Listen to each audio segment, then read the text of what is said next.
Well, that was the opposition MDC. We can speak now to Edmund Kunzai, who's an investigative journalist in Zimbabwe and is on the line live now. Thanks for being with us, Edmund. What is your view of what happened today and who is responsible for these deaths that we've heard about? Well, I think what we had was an otherwise benign and seemingly spontaneous protest because people are quite angry. And what we then had was an overreaction. And that's primarily because the authorities over the past few weeks, we've had detail after detail about the Zimbabwe Electoral Commission showing that they are colluding with ZANU-PF. The ballot paper was designed as bogus to favor the incumbent, the President Emmerson Mnangagwa. We've discovered, and this has not been denied, I did a story about a week ago about the head of the Zimbabwe Electoral Commission, Justice Chigumba, having an affair with ZANU-PF cabinet minister. So tensions are rising in the country, and naturally the security services are nervous. And I suspect that their reaction was based more on nervousness than practicality. This is something that the police are well trained to handle. The police are trained to contain crowds. The military is trained to kill. And when you have a woman, a mother in her 40s, shot in her back, then you can't blame the opposition for that. The question is who pulled the trigger? Who gave them the instruction to shoot a woman in the back? Did she present a threat? When you find a journalist, there's a picture of a journalist, a foreign journalist, being beaten up by a soldier, then how do you blame the opposition for that? That clearly is a miscalculation on the part of government. There's a suspicion that the government is worried that the opposition could mount significant protests.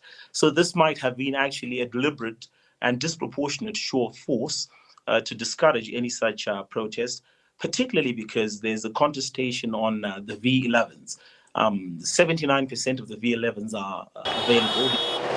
These are posted outside polling stations, but 21% have disappeared.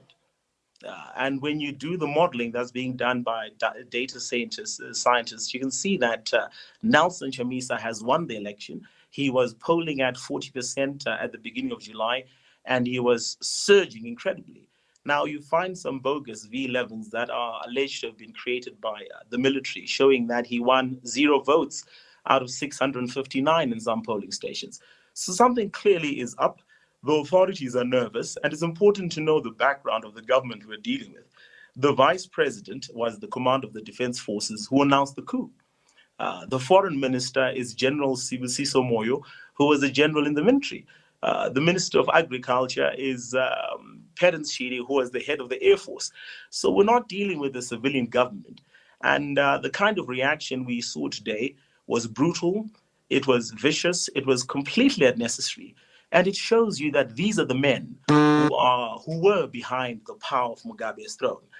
In 2008, we had a very violent election where over 200,000 opposition supporters were killed. 200 opposition supporters were killed. And the current president, in an interview with The Economist, said, well, 2008 was a free and fair election. So it shows you the kind of people you're dealing with. I think the international community really needs to look closely at what's happening in Zimbabwe. There were reports earlier this evening that there are plans to arrest Tendai Biti, one of the leading lights in the opposition. There are plans to arrest Nelson Chamisa, who's the opposition candidate. And the narrative a few hours ago, the president appeared on television and he says, I blame the opposition for what has happened, which is complete nonsense because the opposition did not shoot a woman in the back. These were completely unarmed protesters. There's no allegation that there were any guns involved. This is something that could have been contained by our well-trained police. Actually, there's footage going around of the police allowing people to protest because apparently they weren't presenting any threat to life. So when these people are shot in the back, when you see a journalist, a foreign journalist, being beaten up by a soldier, and then the president comes on TV and says, I blame the opposition, perhaps the world needs to take another look at who Emmerson Mnangagwa actually is. All right. Well, very good to hear from you. Sorry about a few problems on the line, but very interesting to get your views. That's Edmund Kunzai there, a journalist in Zimbabwe. Thank you.